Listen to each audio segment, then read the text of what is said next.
A 5-year-old orphan standing alone on Via Toledo at 7:45 on a Tuesday morning shouldn't have been remarkable in Naples. But this child waited with purpose that made Giuseppe's driver slow the Mercedes without being told. The girl's backpack sat perfectly centered on her small shoulders, her hair still carrying evidence of rushed morning preparation, and her eyes held that particular brightness children get when they've rehearsed something important. Giuseppe had seen fear in the faces of grown men who owed him money, but he'd never seen this kind of courage that didn't understand its own impossibility. The car stopped because something in her stillness demanded it, because 45 years of reading people told him this moment mattered in ways he couldn't yet comprehend. Noah had been standing on that corner since 7:15, 30 minutes before her grandmother thought she'd left for school.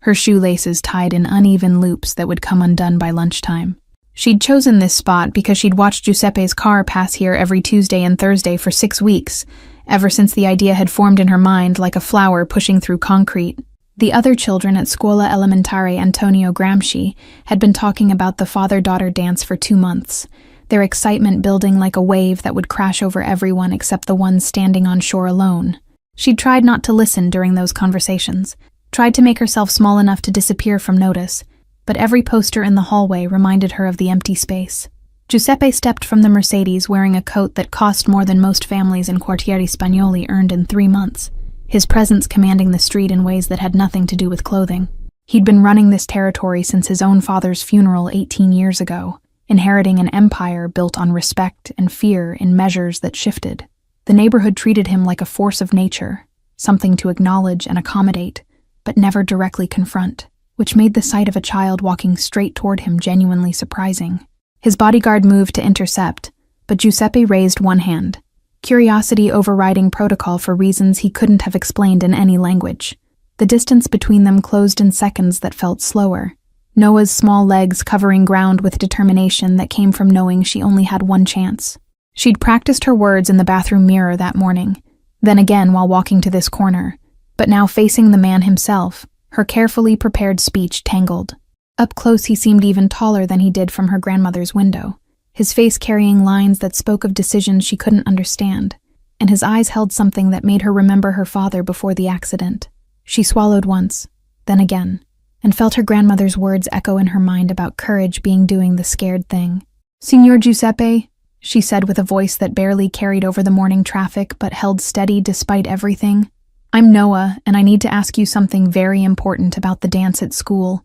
The words came out in a rush that blurred their edges together, her hands gripping the straps of her backpack so tightly her knuckles showed white. She'd been told he was dangerous, that children should cross the street when they saw him coming, but her grandmother had also mentioned once that he'd loved his own daughter, before something happened that no one talked about. That small piece of information had planted itself in Noah's mind and grown into hope that maybe, just maybe, someone who understood loss might understand her need. Giuseppe looked down at the child who'd stopped his morning routine, his expression unreadable in the way that had served him well in negotiations where showing emotion meant losing advantage. But something about her directness, the way she'd used his name without title or fear, created a crack in the armor he'd worn for so long it felt like skin. The bodyguard shifted his weight, waiting for a signal to remove this interruption, but Giuseppe remained still as stone, while traffic moved around them, and the city woke up to another day of business, both legal and otherwise. He'd been asked for many things over the years, favors and mercy and money,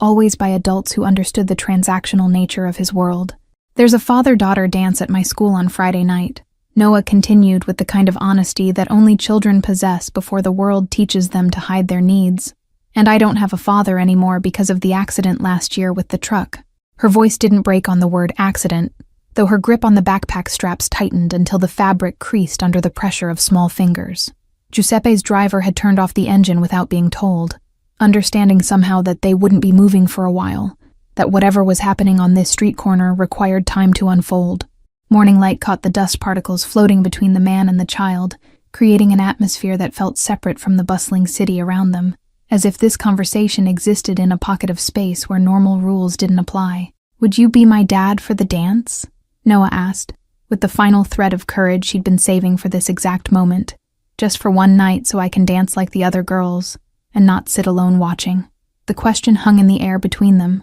simple and devastating in its vulnerability. stripping away every layer of complexity that usually governed Giuseppe's interactions with the world. His mind filled with images he'd buried years ago, a daughter's birthday party he'd missed for business, recitals he'd skipped because territory disputes demanded attention, the gradual distance that had grown between him and the only person who'd ever called him Papa with pure love instead of calculated respect. She lived in Milan now with her mother, called twice a year on obligatory holidays, her voice polite and distant as a stranger discussing weather. The other men in Giuseppe's organization would see this moment as weakness, a crack in the foundation that could be exploited. But standing here looking at Noah's upturned face, he found he didn't care about their opinions for the first time in 18 years. Something in her request bypassed every defense mechanism he'd constructed, reaching a part of him he'd thought had died, along with his capacity for simple human connection. "I'll pick you up at 6:30 on Friday," he said, with a voice that carried none of its usual commanding tone,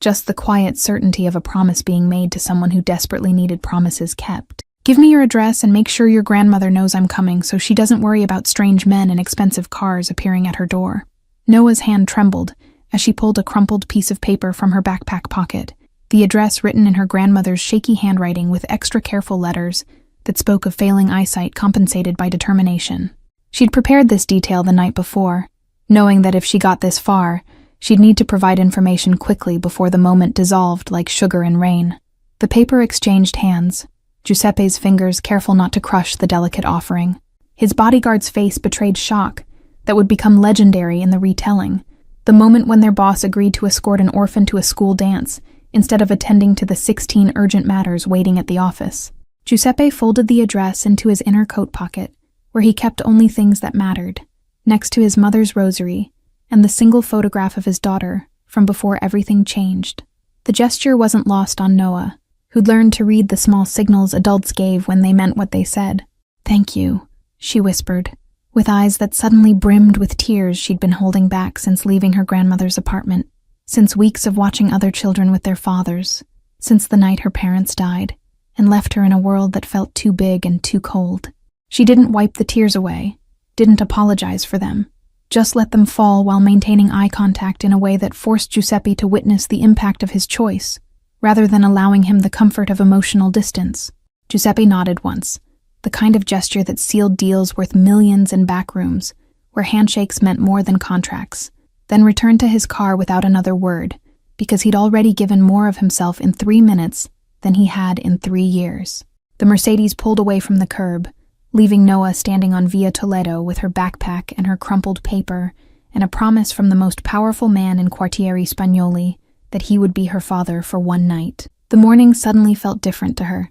The same streets she walked every day now transformed into a place where impossible things could happen if you were brave enough to ask. She turned toward school with steps that felt lighter despite the backpack's weight, her mind already spinning with questions about what dress to wear and whether her grandmother's old perfume would be appropriate, and how to explain to the other children that yes, she would have someone to dance with after all. The posters in the hallway would mean something different now, celebration, instead of reminder of what she lacked. Inside the Mercedes, Giuseppe's driver ventured a careful question about whether they should run background checks on the child's family, standard procedure for anyone entering the boss's private life even temporarily. Giuseppe's response was a look that conveyed more than words ever could, a warning that this situation existed outside normal protocols, that applying his usual caution to a grieving child would be an insult to something he couldn't quite name but felt in his chest like a stone. His phone buzzed with messages about a shipment delayed at the port, a dispute over territory boundaries that needed immediate arbitration, a meeting with city officials who required careful management of both flattery and implicit threat.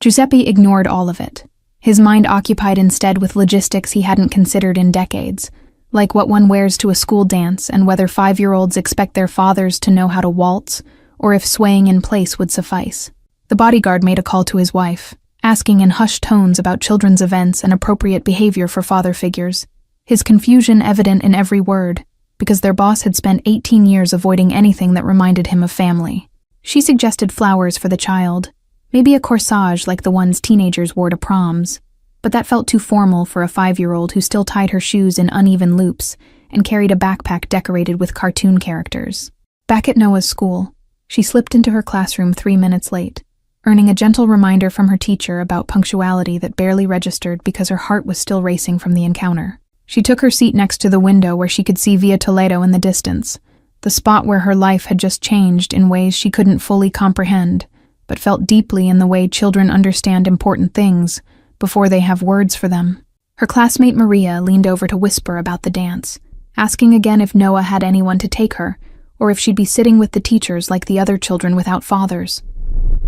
The question would have hurt yesterday, would have sent Noah retreating into herself the way she'd learned to do when reality pressed too hard. But today she simply smiled and said yes, she had someone, and watched Maria's face shift from pity to genuine happiness. At Giuseppe's office in a building that looked like a legitimate import business but served functions the tax authorities would find interesting, his second-in-command waited with a folder of urgent decisions that couldn't be delayed another day. Giuseppe walked past him to his private office, poured a drink he didn't plan to consume, and stood at the window overlooking the port where his family's empire had begun 3 generations ago, with his grandfather's first strategic friendship with a customs official. He'd inherited not just territory and income streams, but a reputation built on being harder than circumstances, colder than necessary, more calculating than human connection allowed. His father had taught him that sentiment was weakness in their world, that emotional attachments became leverage for enemies, that a man in their position lived alone at the top by choice rather than circumstance.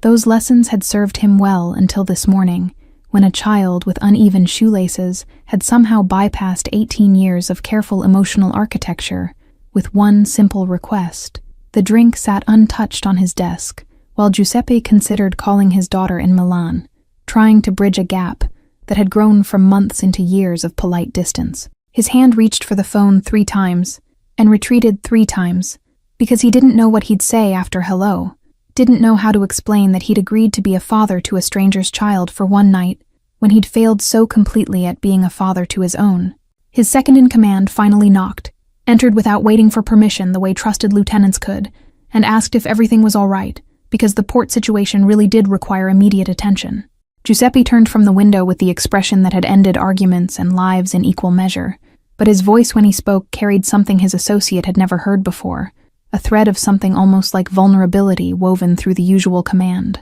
"Clear my schedule. Friday evening," Giuseppe said without elaboration or explanation, knowing that would generate speculation throughout the organization, but not caring because some decisions existed outside the normal hierarchies of power and obligation. His second-in-command nodded slowly, recognizing the tone of a man who'd made a choice that couldn't be questioned, even if it made no tactical sense, even if it exposed him in ways their world punished mercilessly. The afternoon passed in a blur of business as usual, Giuseppe handling the port dispute with his characteristic efficiency, and the territorial negotiation with just enough implied threat to achieve desired outcomes without actual violence. But underneath the familiar rhythms of his day ran a current of anticipation he hadn't felt in years, a sense that Friday evening represented something more significant than a simple good deed, though he couldn't articulate exactly what that something might be. In her grandmother's small apartment in the heart of Quartieri Spagnoli, Noah burst through the door with news that tumbled out in a breathless rush,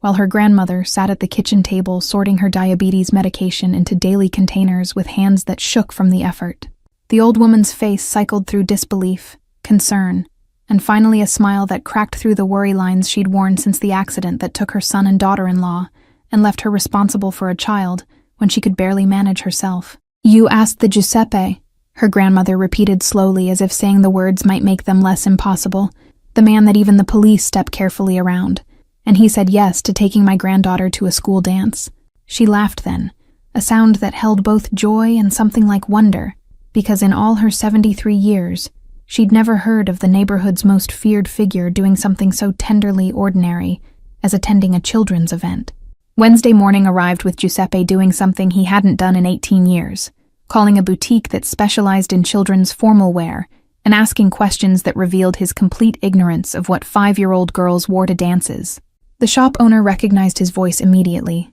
the kind of recognition that came with both excitement at landing such a client and nervousness about what refusal might cost. Though Giuseppe's requests were so unexpectedly innocent, they generated confusion rather than fear. He described Noah without using her name, mentioning the backpack and the uneven shoelaces and the way she'd stood on Via Toledo, like she owned the morning despite being small enough to disappear in a crowd. The boutique owner suggested a dress in pale blue with white ribbons, something age-appropriate but special enough for a child who needed to feel like the occasion mattered. And Giuseppe agreed without asking the price because some things existed outside financial calculation. The same afternoon found Noah and her grandmother on a bus to the market district, the old woman having saved coins in a jar for months, without knowing specifically what they'd be used for, but trusting that eventually her granddaughter would need something special. They walked past stalls selling everything from fresh mozzarella to bootleg designer handbags, Noah's hand tight in her grandmother's, as they navigated crowds that parted slightly when they recognized the child.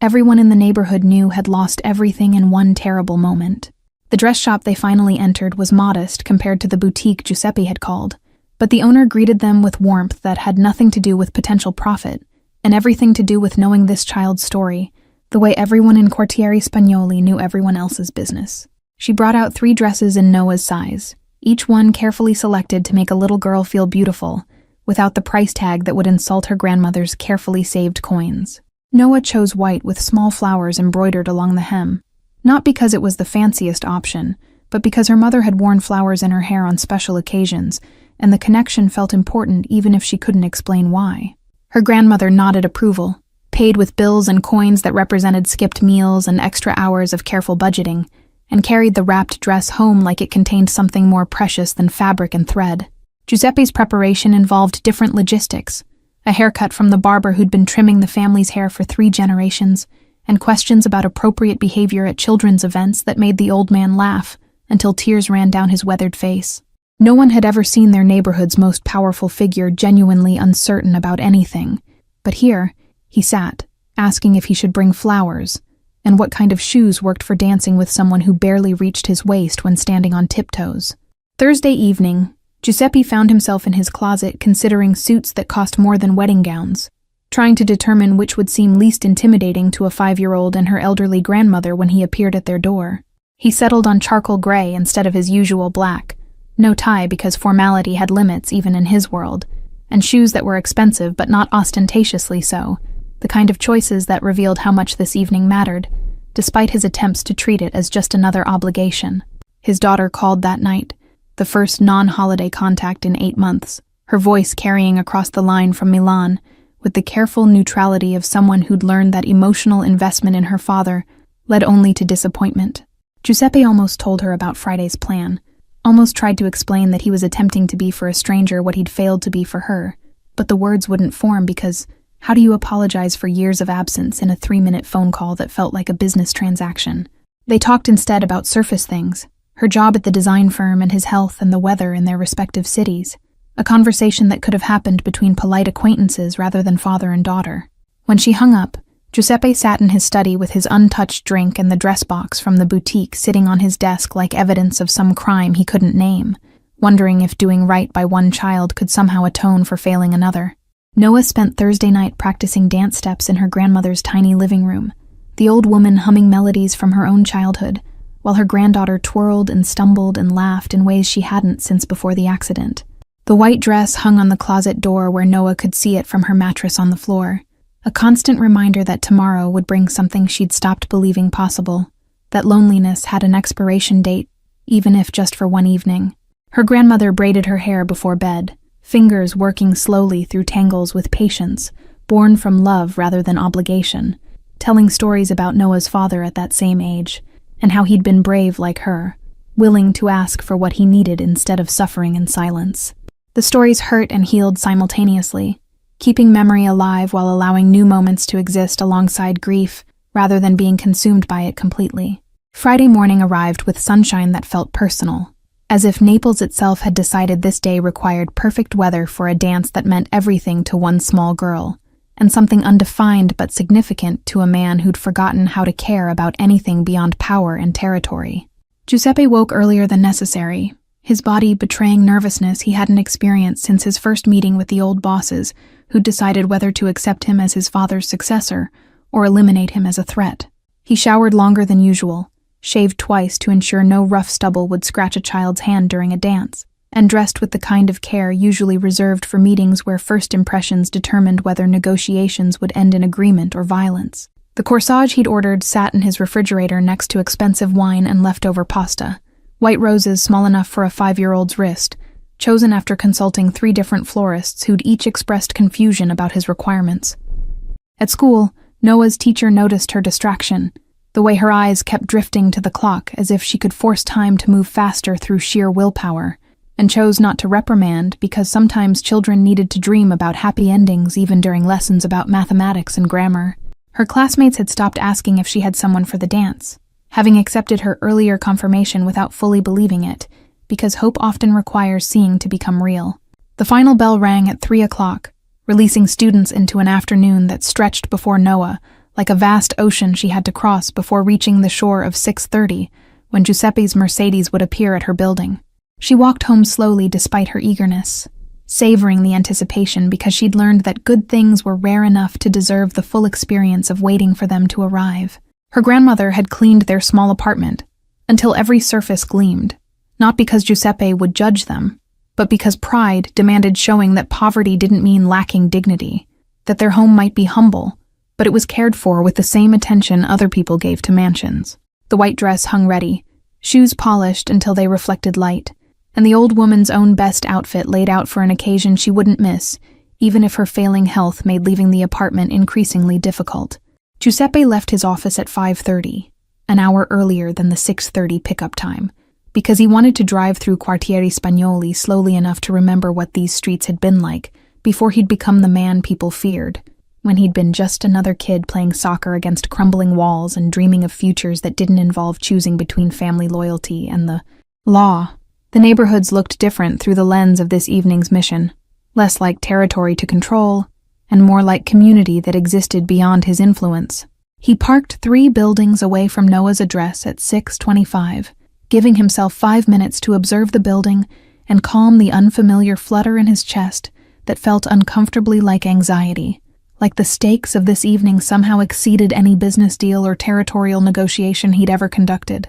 Families were gathering on balconies to watch the sunset. Children played in the street with a soccer ball held together by tape, and life continued in the way it always did in neighborhoods where people made joy from whatever materials they had available. At exactly 6:30, Giuseppe knocked on a door that had seen better decades, his corsage box held carefully in one hand, while the other hung at his side, resisting the urge to check his phone for the messages that were undoubtedly piling up from associates who didn't understand why their boss had become unreachable for an entire evening. Noah's grandmother opened the door with eyes that assessed him in the way old women did, seeing past expensive clothes and dangerous reputation to the nervousness he thought he'd hidden, and invited him inside with a gesture that conveyed both welcome and warning about the precious cargo he'd be escorting tonight. Noah appeared in the doorway of the tiny bedroom wearing her white dress with embroidered flowers, her hair braided with ribbons her grandmother had saved from decades past, and Giuseppe felt something crack inside his chest that he'd thought was permanently sealed. She'd attempted to tie her own shoes this time with better results than Tuesday morning, though one bow was noticeably larger than the other, a detail that somehow made the entire picture more perfect. The corsage looked enormous against her small wrist when Giuseppe slipped it on with hands that had signed death warrants without trembling, but now shook slightly from the weight of this gentler responsibility. White roses matched her dress in a way he'd hoped for, but hadn't been certain would work, and Noah's gasp of delight when she saw the flowers made every confused phone call with florists worth the effort. Her grandmother watched from her chair, tissues already in hand though the evening had barely begun, her weathered face showing every one of her 73 years alongside something ageless in her smile. She'd dressed in her best outfit, despite knowing she couldn't attend, wanting to honor the occasion by looking proper when sending her granddaughter off to an evening that had seemed impossible just days ago. Giuseppe offered Noah his hand, with the same formality he'd use greeting dignitaries, treating her like someone whose dignity mattered rather than a child to be managed, and she took it without hesitation. They walked to the Mercedes together, her small fingers wrapped around 2 of his larger ones, her steps quick to match his longer stride, and people watching from windows witnessed something they'd discussed for years. The drive to Scuola Elementare Antonio Gramsci took 7 minutes through streets Giuseppe controlled, but was seeing tonight through different eyes, as if escorting Noah transformed familiar territory into somewhere he'd never truly noticed. She sat in the back seat with her corsage carefully positioned so it wouldn't crush against the leather, her white dress spread around her like a cloud that had somehow taken solid form. She talked in that stream of consciousness way children have about her teacher and the decorations committee, and how the gymnasium would look with all the lights and flowers everyone had been preparing. Giuseppe listened without interrupting, letting her words wash over him like a language he'd forgotten he knew, the simple excitement of a child who still believed good things could happen, despite everything life had already taken from her. The leather seats of the Mercedes felt different, with Noah's small presence transforming the space from mobile office to something closer to family vehicle. And Giuseppe noticed details he'd never registered before, like how the streetlights created patterns on the ceiling or how the radio played songs he'd stopped actually hearing years ago. She asked if he liked music, and when he said yes, she requested her favorite song, something bright and silly that his driver found on a pop station. And suddenly the car filled with melody that had no place in Giuseppe's usual world of careful silence and strategic conversations. He found himself almost smiling at her off-key humming, this child who'd managed in 5 days to crack open spaces in his life he'd sealed so thoroughly he'd forgotten they existed, and the vulnerability of that realization should have terrified him but instead felt like relief from carrying weight he hadn't known was crushing him until it lightened slightly. Noah pointed out landmarks through the window with the enthusiasm of a tour guide, explaining which bakery had the best cornetti even though she could rarely afford them, and which corner her father used to buy flowers for her mother on Fridays. And Giuseppe understood these weren't just geographical markers, but emotional coordinates mapping a life lived in joy, before tragedy redrew all the boundary. She spoke about her parents without the desperate sadness that usually accompanied such references, mentioning them the way living people mention other living people they expect to see again. And he wondered if 5-year-olds understood death differently, or if Noah had simply found a way to keep them alive through constant casual inclusion in her daily narrative. The stories weren't requests for pity or attempts to manipulate emotion, just natural sharing of the people who'd shaped her world before disappearing from it, and Giuseppe envied that ability to hold grief and hope simultaneously, without letting either one completely dominate. His phone continued buzzing in his pocket, with the insistence of associates who couldn't imagine what could be more important than the crises they were managing, and each vibration represented a choice between his old life and this new present he was attempting to inhabit. Giuseppe had spent 18 years training his organization to expect immediate responses regardless of circumstances, building a reputation for being always available and always in control, and deviating from that pattern even for one evening would generate speculation and potentially weakness that rivals could exploit. But Noah was explaining about the art project she'd made at school, depicting families of different kinds, how she'd drawn her grandmother and herself, and left space for other people who might join their small constellation. And Giuseppe realized that answering his phone would teach her the same lesson he'd taught his daughter, that she wasn't actually as important as whatever business demanded at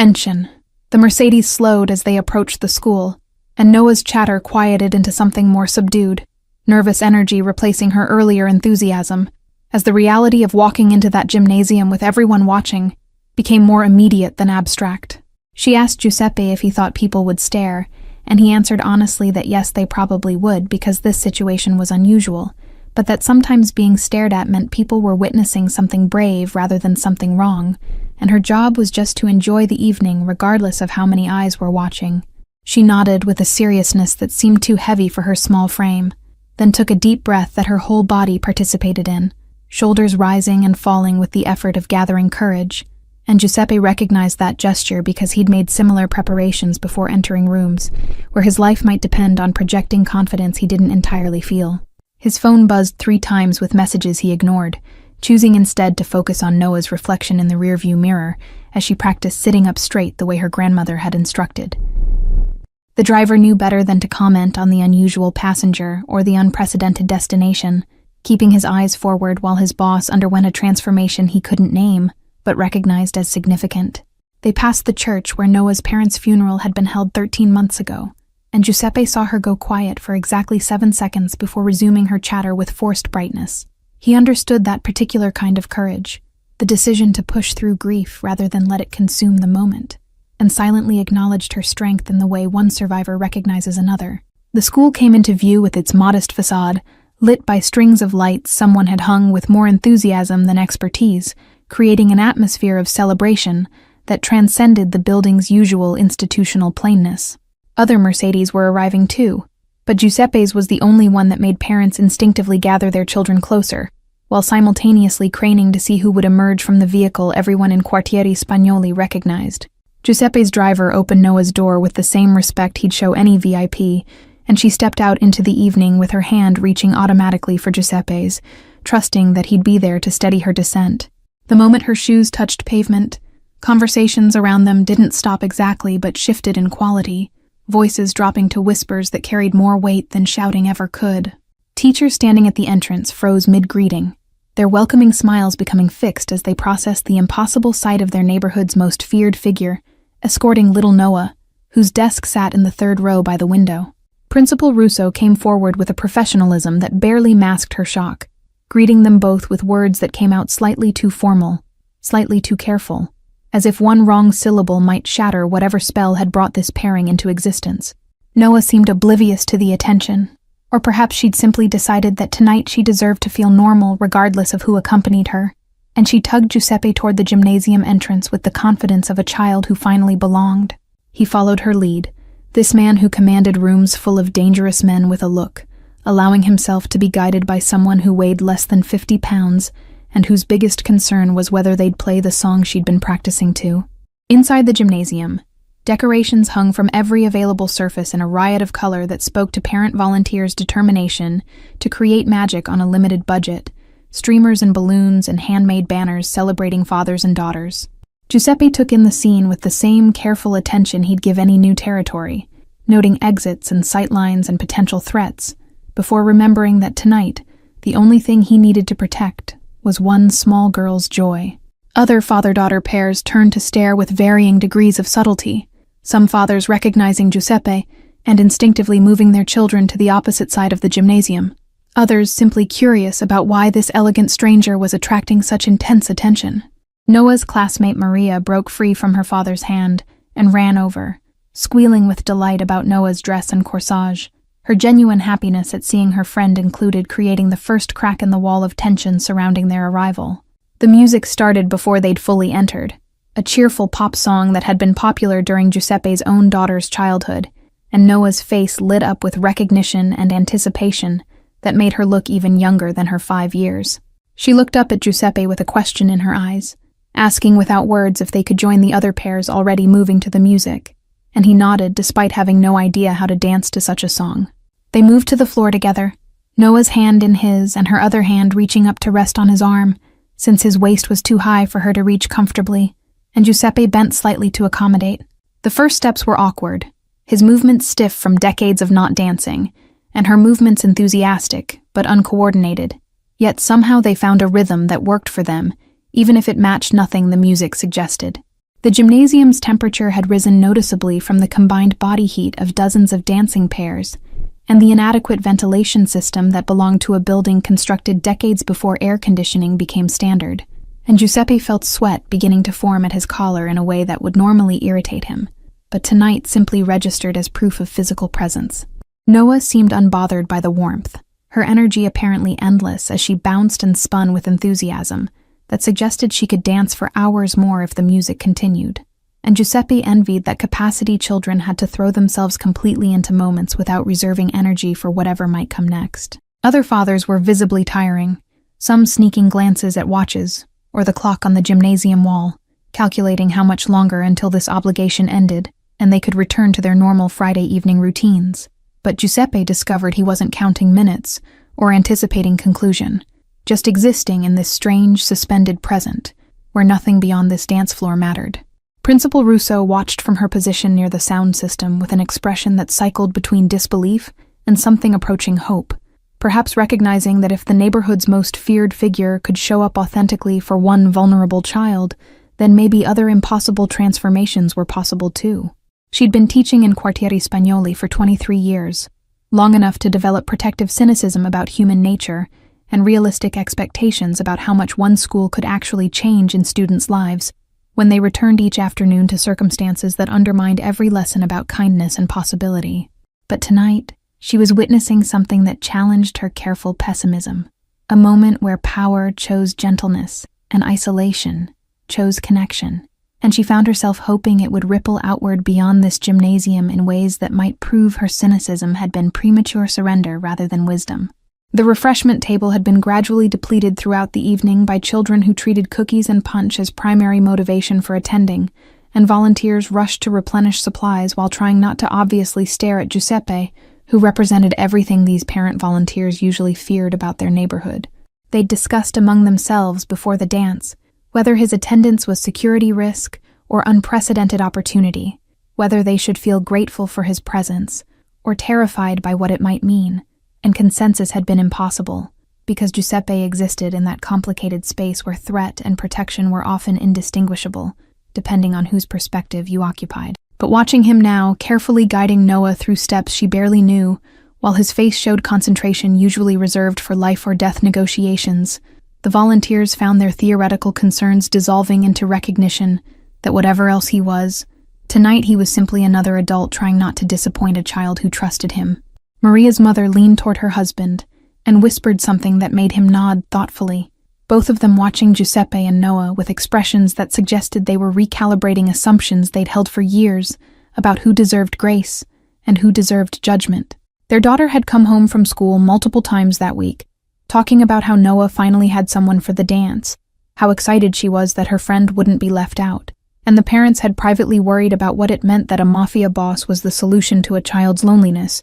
rather than some more appropriate community resource. But appropriate community resources hadn't stepped forward during the months when Noah's isolation had been obvious to anyone paying attention, and Giuseppe had, and perhaps that simple fact of showing up when others hadn't mattered more than the complicated moral calculations about whether his presence was ultimately good or dangerous for their children to witness. Other pairs gave them space without seeming to, creating an invisible circle around the feared mafia boss and the orphan girl, everyone in the gymnasium aware they were witnessing something that transcended a simple school dance. Noah twirled under Giuseppe's raised hand with her white dress spinning out around her, and for exactly that moment, she looked like every other 5-year-old girl at her first formal event, belonging completely instead of watching from the margins. The music created a pocket of time that existed separately from the clocks on the gymnasium walls, moments stretching and compressing based on emotional weight rather than actual duration, and Giuseppe found himself lost in the simple mechanics of movement and presence. He'd negotiated million-euro deals with less attention than he gave to ensuring Noah's steps landed safely, less care than he devoted to making sure her dress didn't tangle around her legs, and the inversion of his usual priorities felt both disorienting and strangely appropriate, as if this was what he should have been focusing on all along. Other dancers moved around them in patterns that occasionally brought fathers and daughters close enough for brief exchanges, small nods of acknowledgement, or careful smiles, that suggested the ice of fear was beginning to thaw into something approaching acceptance of this unprecedented situation. Noah looked up at him during a quieter section of the song and said with perfect seriousness that he was a good dancer for someone who probably didn't practice very much, and Giuseppe laughed genuinely for the second time that evening, a sound that made several nearby parents turn in surprise. She asked if his daughter had liked dancing with him when she was small, and the question landed like a stone in still water, creating ripples of regret that spread through Giuseppe's chest. But he answered truthfully that he didn't know because he'd never actually danced with her at events like this, had always been too busy with work that seemed urgent until this moment when he understood it had mostly been escape from intimacy disguised as responsibility. Noah processed this information with the matter-of-fact acceptance children have before they learn that adult failures require careful management, then patted his arm in a gesture clearly meant as comfort, and said that maybe he could dance with her next time if she visited,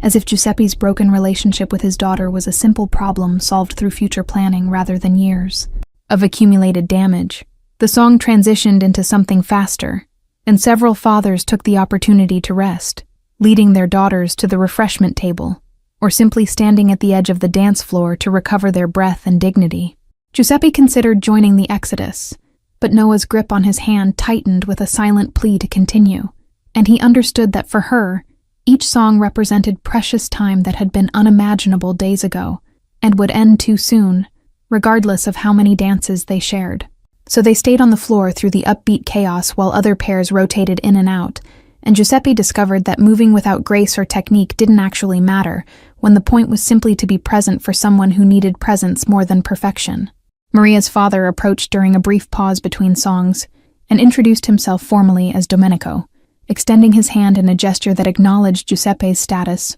while also claiming equal ground as another father attending his daughter's event. The handshake was firm and brief, both men understanding they existed in different worlds that happened to overlap in this gymnasium for this one evening. and Domenico mentioned casually that his daughter had been worried Noah would have to sit alone during the dance, that Maria had been prepared to share her father if necessary, because that's what friends did for each other. The information carried weight beyond its simple delivery, suggesting that these children had been conspiring toward inclusion before Giuseppe had even received Noah's request, and he felt grateful toward this other man's daughter for the kind of friendship that noticed loneliness and tried to solve it rather than simply feeling sorry from a safe distance. Giuseppe's mind flashed to his daughter at this age, birthday parties he'd missed and school events he'd skipped, all the moments he'd sacrificed for business that had seemed so important then, but now felt like choices he'd give anything to unmake. Dancing with Noah couldn't erase those failures, couldn't bridge the years of distance with his own child, but perhaps it could prove he still possessed the capacity for this kind of simple presence, if circumstances ever allowed him another chance. The song ended and another began, this one slower and more traditional, the kind of waltz that required actual steps, rather than just swaying and spinning, and Giuseppe saw panic flash across Noah's face as other fathers lifted their daughters onto their feet to dance properly. He solved the problem without discussion by lifting her up so her feet rested on his shoes, her white dress cascading down while he moved them both in the basic box step his own father had taught him before everything became complicated. From this elevated position, Noah could see the entire gymnasium, all the other girls dancing with their fathers, and her smile grew so wide it looked almost painful in its intensity, as if joy could be a physical force pressing against the boundaries of her small face. She waved at Maria, whose father waved back with less suspicion than he'd shown earlier, the simple act of dancing together making Giuseppe seem less like a threat, and more like just another father navigating the strange territory of school events. Principal Russo watched from the refreshment table with a cup of punch she'd forgotten she was holding, her mind trying to reconcile 18 years of neighborhood knowledge about Giuseppe with the image of him carefully guiding a child around the dance floor. She'd taught in Quartieri Spagnoli long enough to know that people were complicated, that the same man who controlled illegal activities could also genuinely care about one orphaned girl, but witnessing the contradiction still felt like seeing two incompatible realities occupy the same space. The gymnasium's modest decorations created shadows and light that moved across the dancing pairs, transforming the utilitarian space into somewhere that felt separate from ordinary life, a pocket dimension where normal rules about who could connect with whom didn't apply. Giuseppe found himself relaxing into the rhythm, his movements becoming less mechanical and more natural, and Noah responded by resting her head against his shoulder in a gesture of trust that pierced through every defense he'd constructed over 45 years. Other fathers began approaching during the break between songs, men who recognized Giuseppe and needed to acknowledge his presence even here, even now, because ignoring him would be its own kind of statement. They kept their greetings brief and respectful, not mentioning business or territory, focusing instead on awkward compliments about Noah's dress or comments about the surprisingly good decorations, conversations that existed on the surface of much deeper currents. Giuseppe handled each interaction with the same careful courtesy, making it clear through tone and brevity that tonight he wasn't here as who he usually was, that this evening existed outside his normal operations and should be treated as such. The fathers understood, retreating after their brief acknowledgments, and slowly the gymnasium's atmosphere shifted from tense awareness to something approaching acceptance of this strange situation. Noah asked if they could get punch during the next break, her voice small but hopeful, and Giuseppe realized she'd been watching other pairs visit the refreshment table but hadn't wanted to impose on his time. They walked over together, still hand in hand, and she carefully selected a cookie from the assortment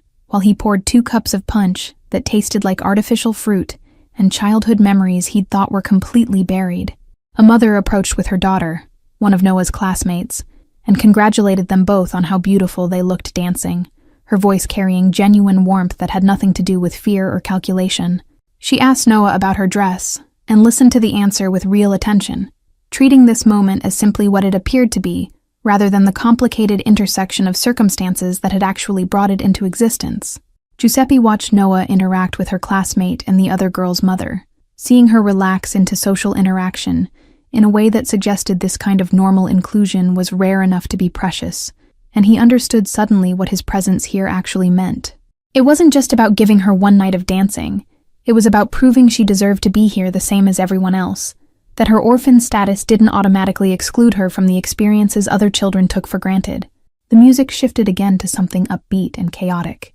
clearly chosen by someone who understood that 5-year-olds had limited attention spans for slow dancing, and the gymnasium erupted into movement that bore little resemblance to actual dancing. Noah abandoned her punch cup and pulled Giuseppe back to the floor where they joined the joyful chaos of children spinning and jumping and laughing, while their fathers tried valiantly to keep up with energy levels that defied adult comprehension. Giuseppe found himself actually laughing, a sound so unexpected that his own ears barely recognized it, as Noah demonstrated a dance move she'd apparently learned from a cartoon that involved hopping on one foot while waving both arms. Other children nearby copied her move, creating a small epidemic of ridiculous hopping that spread across their section of the gymnasium, and for 5 perfect minutes, Giuseppe existed outside his normal life entirely. His phone buzzed again in his pocket, probably his second in command with an urgent matter that couldn't wait until tomorrow. But Giuseppe didn't even check to see who was calling because whatever crisis demanded his attention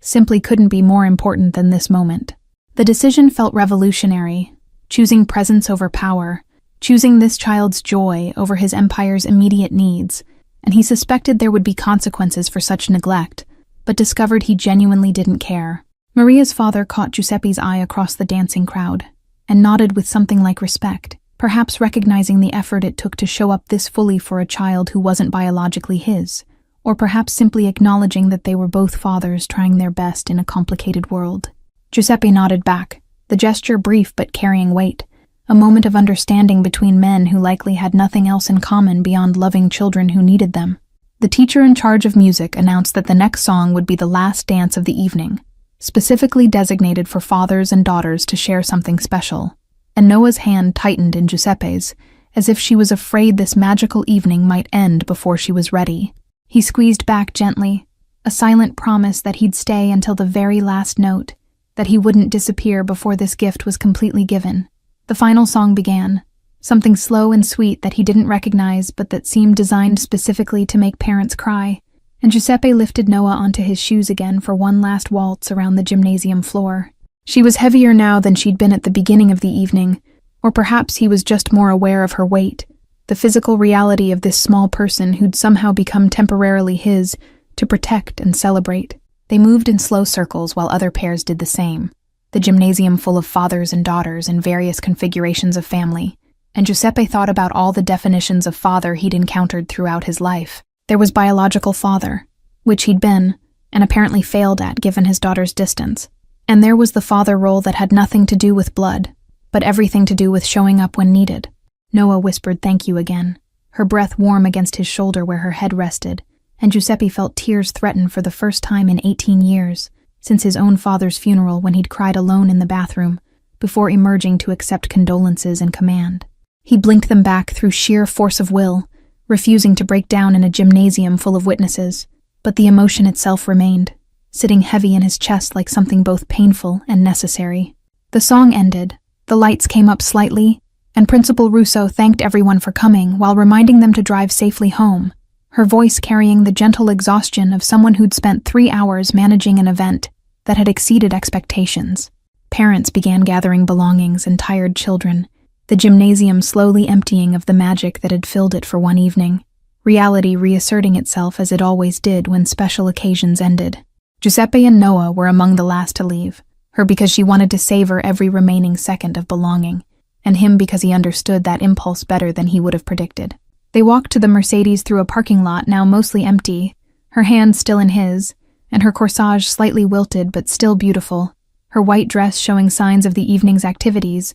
but her face glowing with satisfaction that transcended any physical exhaustion. The drive back to her grandmother's apartment felt different than the drive to the school, weighted with the knowledge that this temporary arrangement was ending, that tomorrow Giuseppe would return to being the feared neighborhood boss, and Noah would return to being the orphan girl everyone pitied. Neither of them spoke during those 7 minutes, but the silence wasn't uncomfortable, just contemplative, both of them processing what the evening had meant beyond its surface simplicity. Her grandmother waited at the window despite the hour and her failing health, having watched from that perch for the past 3 hours, imagining how the evening was unfolding, and her face when they entered showed relief and joy and gratitude that needed no words. Giuseppe carried Noah up the stairs to the apartment because she'd fallen asleep in the car, her head resting against his shoulder and her breathing deep, and even with the particular peacefulness of a child who'd gotten exactly what she needed. He laid her on her mattress, still wearing her white dress because waking her to change seemed cruel when she'd clearly earned this rest, and her grandmother covered her with a thin blanket while tears streamed down weathered cheeks that had seen too much loss and not enough joy. Giuseppe stood in the doorway watching them, grandmother and granddaughter in their tiny apartment, and felt the full weight of the privilege he'd been given to be part of this child's life for one evening. The old woman walked him to the door with shuffling steps that spoke to her diabetes and her age, but her grip on his hand was surprisingly strong when she took it in both of hers and spoke in a whisper designed not to wake Noah. "You gave her something tonight that no amount of money could buy," she said, with eyes that saw past his reputation to something she seemed to believe existed underneath, the memory of feeling like she belongs somewhere, like she's worthy of celebration and attention and love. Giuseppe nodded because words felt inadequate for what he was experiencing, this strange mixture of grief for his own failures and gratitude for being allowed to do better for someone else's child, even if only temporarily. He descended the stairs alone, emerged into the Quartieri Spagnoli night, and sat in his Mercedes for 7 minutes before signaling his driver to start the engine, because he needed that time to transition back into himself. His phone showed 47 missed messages when he finally checked it, a mixture of business emergencies and routine matters that his organization had assumed were more important than wherever he'd been, and he felt nothing but indifference toward all of them. Whatever territory disputes or financial complications demanded attention could wait until tomorrow, until he'd had time to process what had happened tonight in that gymnasium decorated with streamers and hope. The drive to his own apartment took him through the same neighborhoods he'd controlled for 18 years, but tonight they looked different, populated by families and children, and lives that existed outside his influence, people who had problems and joys that had nothing to do with his empire. He'd always known this intellectually, but had never felt it viscerally until tonight when he'd stepped outside his role and discovered that other kinds of significance existed beyond power and fear. His apartment felt empty in a way it never had before, all 8 rooms of expensive furniture and original art suddenly seeming like stage dressing for a performance he'd been giving for decades without realizing it was a performance. He poured the drink he always poured after important evenings, but this time he actually consumed it, needing the burn of alcohol to ground him in physical sensation when his emotions felt too large to contain. His daughter's photo sat on the shelf where it had been for 13 years, frozen at age 7 before everything fell apart, and Giuseppe picked it up with hands that were steadier than they'd been holding Noah's corsage. He'd failed this child in every way that mattered, prioritized empire over relationship, chosen power over presence, and now she lived 800 miles away with polite distance and twice-yearly phone calls as the only connection remaining. The photo went back on the shelf, and Giuseppe stood at his window overlooking Naples, the city lights spreading out in all directions like stars that had fallen to earth and decided to stay, and he made a decision that felt both terrifying and necessary. Tomorrow he would call his daughter not for a holiday or obligation, but just to talk, to attempt to bridge a gap that might be too wide to cross, but that he'd never actually tried to bridge with genuine effort. Tonight had proven he still possessed the capacity for this kind of presence, for showing up fully for someone who needed him, even when it was inconvenient or complicated, or outside his comfort zone. And if he could do it for a stranger's child, perhaps he could learn to do it for his own. The possibility felt fragile as the white roses he'd given Noah, likely to wither and die if not carefully tended, but it existed, and that was more than he'd had this morning. His second-in-command called at 11:30, demanding to know where he'd been for 4 hours during a territorial crisis that had apparently resolved itself without his intervention. And Giuseppe's answer was simply that he'd been at a school dance fulfilling a promise to a child. The silence on the other end of the line spoke volumes about how unprecedented this explanation was, how completely it deviated from 18 years of established priorities and behavior patterns. The conversation ended without Giuseppe explaining further, because some experiences couldn't be translated into language his associates would understand, couldn't be reduced to tactical decisions or strategic positioning, existed in a realm of human connection that his world typically rejected as weakness. He'd given one orphaned girl an evening of belonging, and in the process had discovered that he'd been orphaned too, cut off from his own capacity for simple human warmth by choices he'd made so long ago they felt inevitable rather than chosen. Sleep came eventually, despite his mind's resistance, and Giuseppe dreamed of gymnasiums decorated with streamers and children dancing on their father's shoes, dreams that blurred Noah's face with his daughter's face until he couldn't tell them apart, until they became one child representing every moment of fatherhood he'd missed, and every moment he might still salvage. The dreams weren't nightmares, but they carried weight that made him wake exhausted, carrying the knowledge that tonight had changed something fundamental that couldn't be unchanged. Saturday morning arrived with Naples sunshine streaming through expensive windows, and Giuseppe sat at his breakfast table with coffee and newspaper and the certain knowledge that he couldn't go back to being exactly who he'd been before Tuesday morning when a 5-year-old girl had stood on Via Toledo and asked the impossible. The question now wasn't whether he'd been changed, but what he would do with that change, whether he'd let it fade like Noah's corsage would fade, or whether he'd nurture it into something that could grow beyond one magical evening. His phone sat next to his coffee cup, his daughter's number programmed in contacts under a name that still read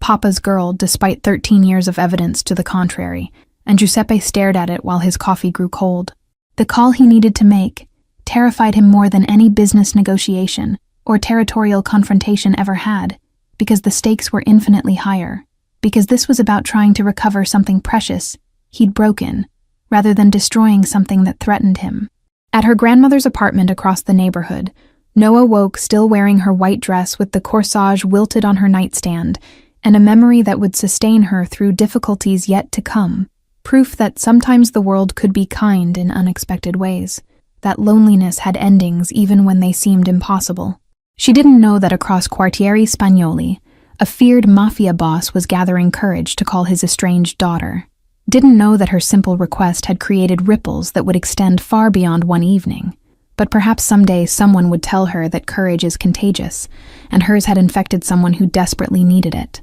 Giuseppe pressed the call button at 9:15 Saturday morning, early enough that his daughter might still be having breakfast in her Milan apartment, late enough that he couldn't claim the hour made him hang up before she answered. The phone rang 4 times, and he almost disconnected on the 5th ring, almost took the coward's escape. But then her voice came through saying hello, with the careful neutrality she'd perfected over years of obligatory contact. He hadn't planned what to say beyond her name, and now that seemed like a fatal oversight, because silence stretched between Naples and Milan, carrying the weight of 13 years of distance that couldn't be crossed with small talk. His daughter waited without prompting him, perhaps assuming this was another brief check-in about health or holidays, perhaps already planning how quickly she could end the conversation and return to her Saturday morning routine that didn't include complicated feelings about an absent father. "I went to a school dance last night," Giuseppe said finally, the words tumbling out without the eloquence he'd hoped for, "with a 5-year-old girl who asked me to be her father for the evening,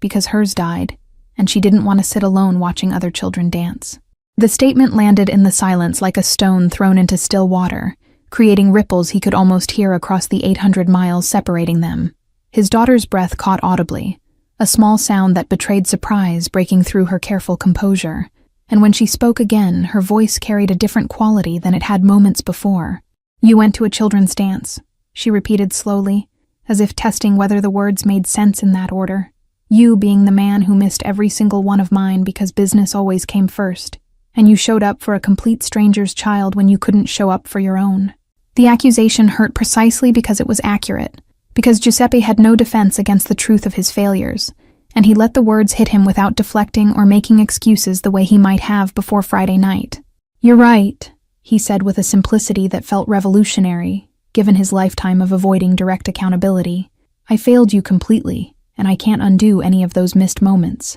But I'm calling because that little girl made me realize I might still have time to do better if you'd be willing to let me try." His daughter was crying. He could hear it in the way her breathing changed, in the small sounds she tried to suppress, and the knowledge that he'd caused these tears along with all the others throughout her childhood sat in his chest like lead. She didn't speak for what felt like hours, but was probably 90 seconds, and Giuseppe waited through the silence because rushing her would be another form of prioritizing his comfort over her needs. Another repetition of the pattern he was supposedly trying to break. "Why should I believe this is different?" she finally asked, with a voice that shook from emotion held barely in check.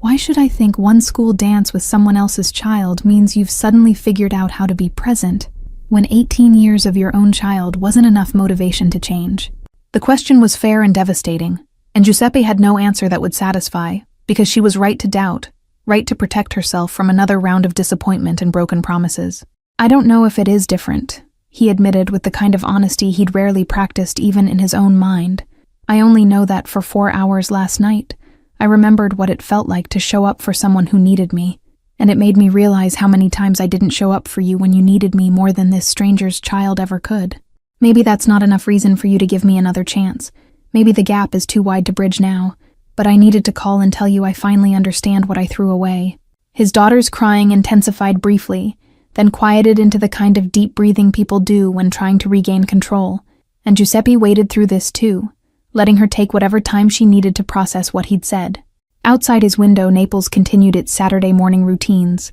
vendors setting up in the markets and families emerging for weekend shopping, life proceeding without pause for one man's attempt to salvage a relationship he'd spent years destroying through neglect. "I have plans today," his daughter said eventually, with a tone that suggested she was retreating to safer emotional ground. "Lunch with friends and an art exhibition opening tonight. But tomorrow afternoon I'm free if you want to talk more. Really talk. Not just the surface conversation we usually have." The offer hung between them, fragile as spun glass. Permission to try for something better balanced against years of evidence that he'd waste the opportunity. Giuseppe confirmed tomorrow afternoon with a relief that surprised him in its intensity, suddenly aware that he'd been holding his breath waiting for her response, and they ended the call without the usual perfunctory expressions of affection that had felt like lies for so long. He sat with his cold coffee and his phone, and the knowledge that he'd cleared the first hurdle, but the race was far from over. That one honest conversation didn't erase 13 years of absence, no matter how sincere his intentions.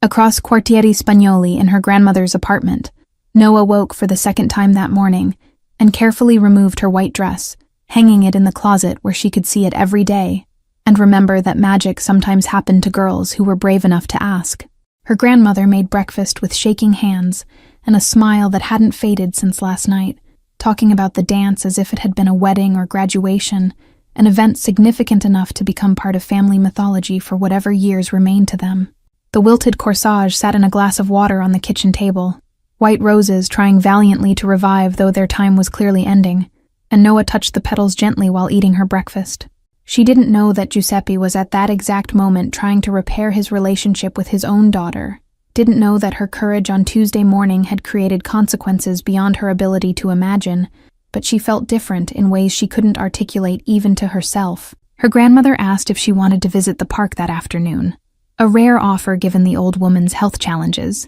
and Noah understood this was celebration continuing, acknowledgement that some moments deserved extension beyond their official endpoints. They would walk slowly through Quartieri Spagnoli together, grandmother and granddaughter, and neighbors would ask about the dance, and Noah would tell the story of Giuseppe lifting her onto his shoes so she could waltz like the other girls. The story would spread through the neighborhood the way all good stories did, growing slightly in the retelling but maintaining its essential truth, and people would discuss it in cafes and markets and building stoops for weeks afterward. Some would focus on Giuseppe's unexpected kindness, others on Noah's bravery in asking, but everyone would agree that something had shifted in their community. Some rigid boundary between fear and trust had become slightly more permeable. Sunday morning arrived with church bells calling the faithful to Mass, and Giuseppe attended for the first time in 6 years, not because he'd suddenly found religion, but because he wanted to sit in a space designed for contemplation before his afternoon conversation with his daughter. The priest recognized him despite years of absence and nodded acknowledgement without comment, understanding perhaps that some returns to faith were complicated and required space rather than interrogation. Giuseppe sat in the back pew where his family had always sat generations ago, where his grandfather and father had sat before their funerals released them from the contradictions of being both Catholic and criminal, and he prayed without words for the ability to do better. The prayers felt rusty from disuse, awkward formations of hope and regret that didn't follow any liturgical structure, but they were honest in a way his prayers hadn't been since childhood, before the world taught him that power mattered more than grace. After Mass, he walked through the neighborhood markets buying fresh produce and bread without bodyguards, for the first time in 18 years, and the vendors served him with surprise that gradually shifted to cautious friendliness. He was still Giuseppe, still commanded respect and fear in equal measure, but something in his bearing had softened just enough to allow slightly more human interaction than the pure transactional exchanges that had defined his public life for so long. His daughter called at 2 in the afternoon, exactly as promised, her voice still carrying caution but also something that might become willingness if he didn't destroy it through clumsiness or reversion to old patterns. They talked for 97 minutes about everything and nothing, childhood memories she'd held on to, and resentments she'd never fully expressed. His explanations that didn't excuse, but at least provided context for why he'd chosen empire over family so consistently. The conversation with his daughter didn't fix everything, couldn't erase years of absence with one extended phone call, but it established something that had been missing since she'd turned 13, and stopped pretending his distance didn't hurt. They agreed to talk again the following Sunday, then perhaps the Sunday after that, building a structure of consistent contact that might eventually support more substantial connection if Giuseppe could actually maintain it beyond initial enthusiasm. He told her about Noah in more detail during that call, describing the Tuesday morning encounter and the courage it took for a 5-year-old to approach someone the entire neighborhood feared, and his daughter listened without the defensiveness that had characterized her earlier responses. "Maybe helping this little girl is how you learn to help yourself," she offered quietly. "Maybe practicing presence with someone who has no history with you makes it possible to eventually be present with someone who has too much history." The insight struck Giuseppe as both generous and painful, his daughter offering him grace he hadn't earned while simultaneously acknowledging that their relationship carried scars too deep for quick healing, and he accepted both the gift and the reality without arguing. They ended the call with plans forming for a possible visit, her coming to Naples or him going to Milan, details to be determined but the intention established, and Giuseppe felt something like hope mixed with terror at the prospect of proximity after years of careful distance. Monday morning returned him to business as usual, territory meetings and financial reviews, and the 1,000 small decisions that kept his empire functioning, but he found his attention wandering in ways it never had before. His second-in-command noticed the distraction and asked carefully if everything was all right, probably expecting to hear about health concerns or external threats, clearly unprepared for Giuseppe's response that he was thinking about his daughter and wondering if he could actually be the father she deserved this late in the game. The organization adapted to this slight shift in their boss's focus the way organizations do. Some members worried it represented weakness that could be exploited. Others quietly relieved that perhaps the man who controlled their lives might be discovering he had a life beyond control. Giuseppe himself wasn't sure which interpretation was correct, only that the change felt irreversible in ways both frightening and necessary, like crossing a bridge that collapsed behind him, leaving only forward as an option. Tuesday morning, 1 week after Noah's request, found Giuseppe back in his routine, the Mercedes traveling down Via Toledo at the same time it always did, but this time he looked for her on that corner, without quite admitting to himself that he was looking. She wasn't there, of course, having no reason to stand waiting since the dance had happened and her need had been met, but part of him had hoped to see her anyway, to have evidence that Friday night had been real, and not some fever dream his isolated life had generated. His driver caught him scanning the sidewalks and said nothing, because commenting on the boss's behavior wasn't part of his job description, but Giuseppe noticed the observation and felt something like embarrassment mixed with defiance. He didn't owe anyone explanations for why he might want to see the child who'd somehow cracked open his carefully sealed life, didn't need to justify the fact that one evening of actual human connection had left him hungry for more. The week proceeded with Giuseppe dividing his attention between his usual business and this new project of rebuilding relationship with his daughter, phone calls that grew slightly less careful and slightly more genuine with each conversation. She told him about her work at the design firm and the man she was dating who didn't know about her father's occupation, and Giuseppe listened without offering opinions or trying to control, just receiving information as the gift it was. Friday afternoon, he received a call from Principal Russo at Scuola Elementare Antonio Gramsci, her voice nervous in the way people's voices got when they needed something from him, but feared the asking. She explained that the dance committee wanted to thank him formally for attending with Noah, that his presence had meant more than he probably realized, not just to one child, but to the entire school community's understanding of who deserved inclusion and celebration. Giuseppe deflected the thanks as gracefully as he could, uncomfortable with praise for what felt like bare minimum human decency. But Principal Russo persisted with an invitation to the school's end-of-year celebration, where students performed for parents. "Noah specifically asked if you might come," she said with careful emphasis on the child's request rather than the school's desire. "She's been talking all week about her friend who danced with her and wondering if she might see you again." The word friend lodged in Giuseppe's chest like something sharp and warm simultaneously. This child who'd known him for one evening considering him worthy of that title, and he found himself agreeing to attend before his rational mind could catalog all the reasons why maintaining this connection was complicated. Principal Russo's relief was audible, her thanks effusive in a way that suggested she'd expected rejection, and Giuseppe ended the call wondering what exactly he'd committed himself to beyond another school event. His daughter called that evening for their Sunday conversation, but on Friday instead, a deviation from established pattern that Giuseppe interpreted as progress towards something less rigid and obligatory, and he told her about the invitation. "That's beautiful," she said with genuine warmth that had been absent from her voice for years. "This little girl is adopting you whether you're ready or not. And maybe that's exactly what you need, someone whose expectations are simple enough that you can actually meet them." The observation carried truth that made Giuseppe uncomfortable. The implication that he'd failed his daughter because the bar was too high while succeeding with Noah because her needs were more basic. But his daughter didn't seem to mean it as criticism. She was simply acknowledging reality, that sometimes people needed practice at simple presence before they could manage complex presence, that rebuilding had to start somewhere even if that somewhere wasn't the most important relationship requiring repair. Saturday morning, Giuseppe did something he hadn't done since his own daughter's childhood. Going to a toy store and browsing the aisles trying to determine what a 5-year-old girl might want that wasn't condescending or inappropriate. He settled finally on a book about brave girls throughout history, thinking that Noah had demonstrated the kind of courage the book celebrated,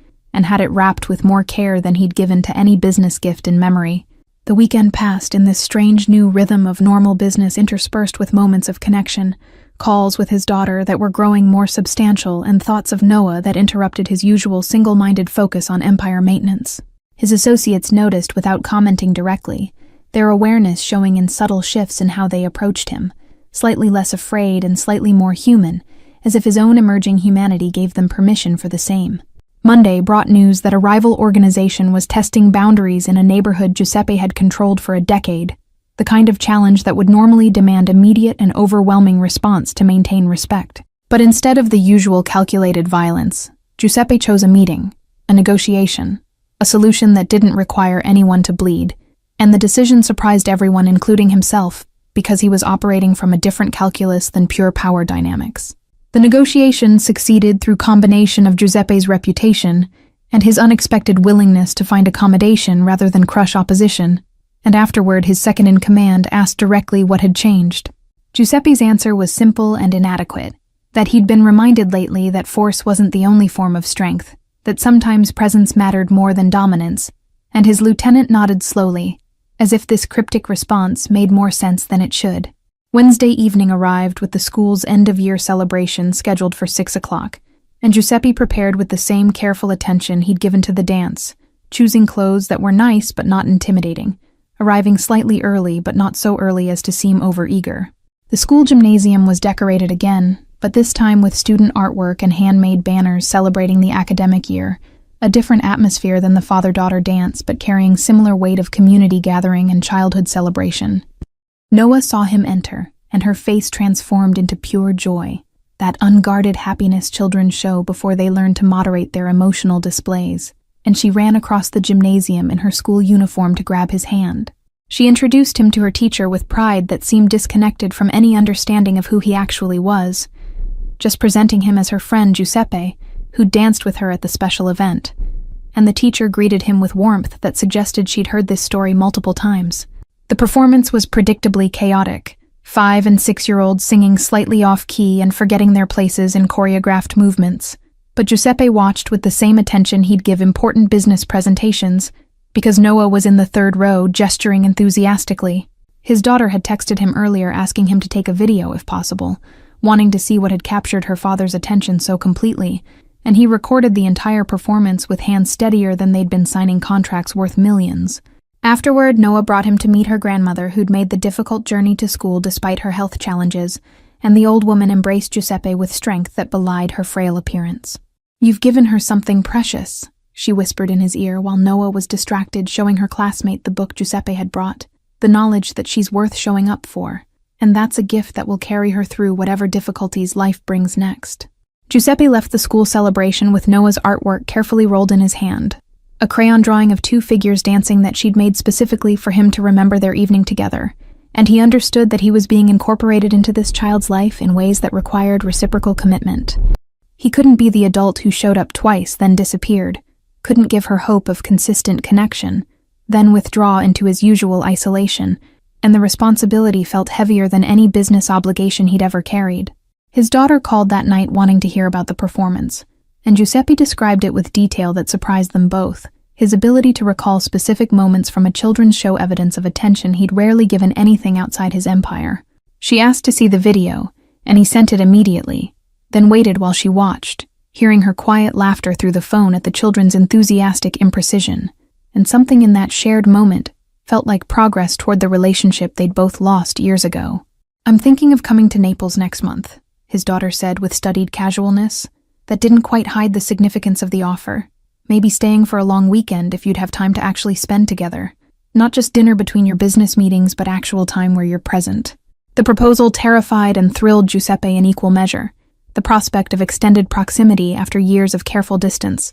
the risk that he'd revert to old patterns under the pressure of sustained contact. He agreed without hedging or adding qualifications about his schedule, committing to clearing whatever needed clearing to make space for her visit, and his daughter's quiet thank you carried weight that made his throat tight. They talked for another hour about logistics and plans, what she'd want to see in Naples and whether she'd stay at his apartment or prefer a hotel. Negotiations that felt simultaneously mundane and monumentally important because they were building structure for connection that might actually hold. The following Tuesday morning, Giuseppe's Mercedes slowed at Via Toledo Corner, not because Noah was waiting, but because he'd asked his driver to pause there, wanting to mark the spot where his life had changed, even if the change was still fragile and incomplete. A month had passed since that first encounter, 4 weeks of phone calls with his daughter, and occasional visits to Noah's school events, small consistent presences that were starting to accumulate into something that might become actual relationship. His second-in-command had stopped questioning the boss's new patterns,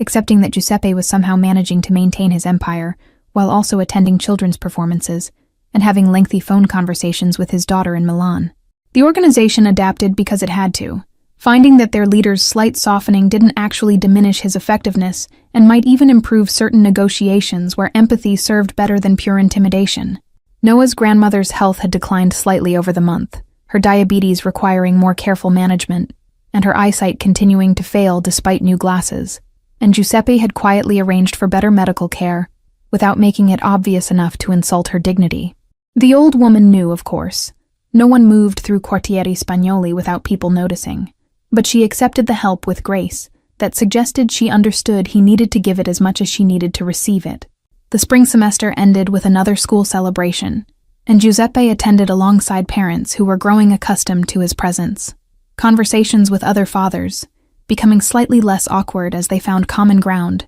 in the shared experience of watching children perform. He was still Giuseppe, still commanded respect and fear in the streets outside the school, but inside this building he was increasingly just another adult who showed up for children who needed showing up for. His daughter's visit was scheduled for the third weekend in June, and Giuseppe prepared his apartment with an attention to detail that would have amused his associates if they'd witnessed it, buying flowers and stocking her favorite foods from childhood, and generally trying to create space that would welcome, rather than intimidate. He was terrified she'd arrive, and find nothing had really changed, that his recent efforts were performative rather than genuine, that the gap between them remained unbridgeable, despite phone calls and good intentions. She arrived on Friday evening, her embrace at the airport tentative but real, and Giuseppe felt years of distance compress into the physical space between them that was simultaneously too much and not enough. They drove through Naples together with her pointing out changes since her last visit, and him providing updates on family haunts and neighborhood evolution, conversation that was easier than he'd expected, because it focused on external things rather than the complicated internal landscape they were trying to navigate. Dinner that first night was at a restaurant Giuseppe had chosen carefully. Nice, but not ostentatious. Public enough to prevent either of them from breaking down, but intimate enough for real conversation. And they talked for 3 hours about everything they'd missed in 13 years of distance. His daughter cried twice, and Giuseppe cried once, all of them quickly dabbing tears while pretending this was normal dinner conversation. And by the time they left the restaurant, something had shifted between them toward genuine rather than obligatory connection. Saturday, he took her to meet Noah, wanting his daughter to see the child who'd somehow catalyzed his transformation, and the meeting was awkward and beautiful in equal measure. Noah was shy initially around this elegant woman from Milan, but Giuseppe's daughter had brought a gift, a bracelet she'd designed herself at her firm, and the gesture opened conversation between them. They talked about dancing and school and brave girls throughout history,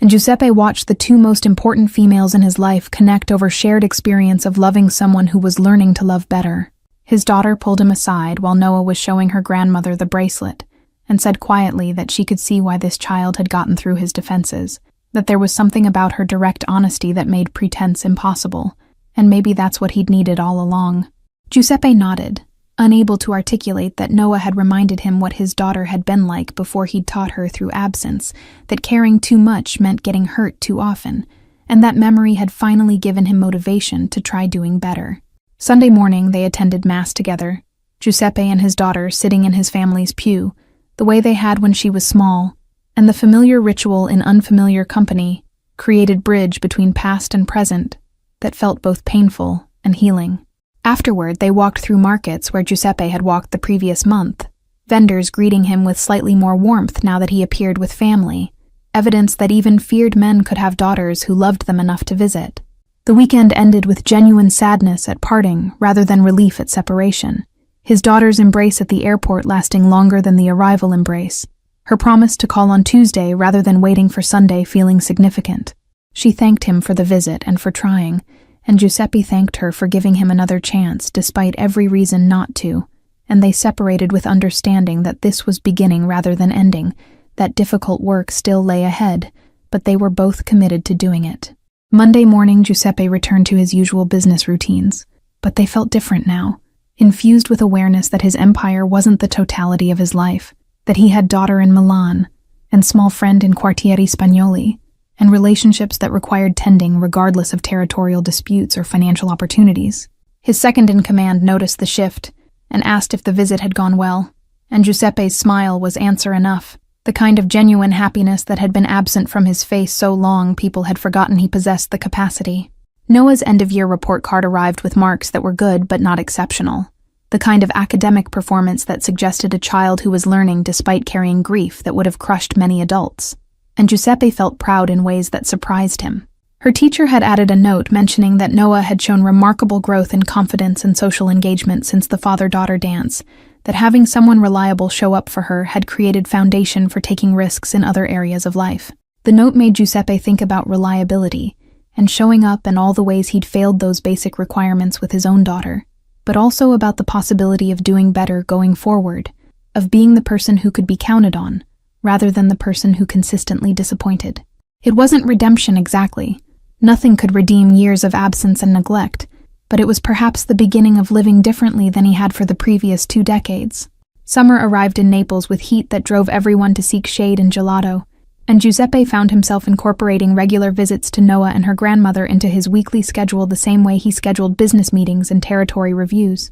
They weren't long visits, usually just an hour on Wednesday afternoons, but they were consistent in ways that mattered more than duration, proving that he could be reliable when he chose to prioritize someone other than himself. His daughter called not just on Sundays now, but scattered throughout the week, short conversations about small things that were building toward comfort with each other's presence in daily life rather than just obligatory check-ins. She was planning another visit for August and mentioned maybe staying longer this time, possibly a full week if he could actually commit to being available, and Giuseppe agreed, knowing that each promise he made was both gift and test of his capacity for sustained change. The summer heat transformed Naples into something slower and more languorous, business continuing but at a pace that accommodated seeking shade and long lunches that stretched into early evening, and Giuseppe found himself appreciating these seasonal rhythms in ways his previous relentless focus on efficiency had never permitted. His organization noticed that their boss took Wednesday afternoons as essentially sacred,